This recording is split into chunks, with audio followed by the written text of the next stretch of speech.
It is awesome to be back playing this character.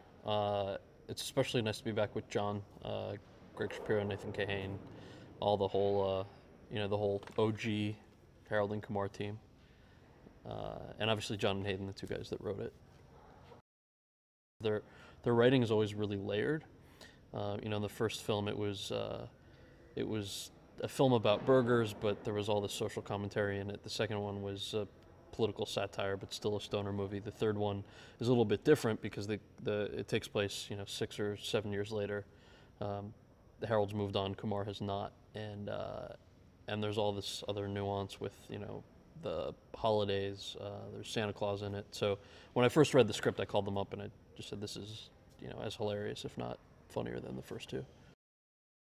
So Harold and Kumar have always been the underdogs, in my opinion. I think the John and Hayden and Cho would say the same thing, is that there's an incredible amount of rooting interest for these guys, because you don't really see guys like this on film a lot, but they're guys who are your best friend growing up.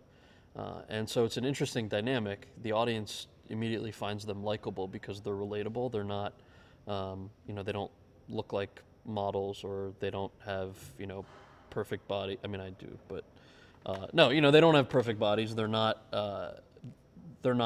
really smart. They're not really stupid. So the writing doesn't talk down to the audience, I think. John Cho is awesome to work with. We are very good friends in real life, which most people are happy to hear. John, I did not know John before we shot the first movie. And one of the things that we realized very quickly when we were shooting Harold and Kumar Go to White Castle up in Toronto was that in real life, I am much more of a Harold and he's much more of a Kumar. And we thought that was really funny because, at work we would always be the characters, but after work, I'd rush home and try and rehearse whatever we needed to rehearse for the next day's work. And I'd go over the script, and John would knock on my door and be like, "Hey man, let's go grab a beer." I'm like, "Are you kidding me? We have to be up in a couple hours. I wanna make sure the scene is good." And he'd already prepared and was very relaxed about it. And I was more neurotic and wanted to focus only on the work. So by the end, we kind of switched and balanced each other out. But in real life, that's what you'll find. John is much more extroverted, I think. And it's probably the exact opposite of most Christmas movies that are out there. So if you want a wholesome movie that you can see with your family, or that you can, take your little cousins to, this is absolutely not that movie. And that's, I think, the kind of the magic of it, that it's just wrong to do a Harold and Kumar Christmas movie. Let's be honest.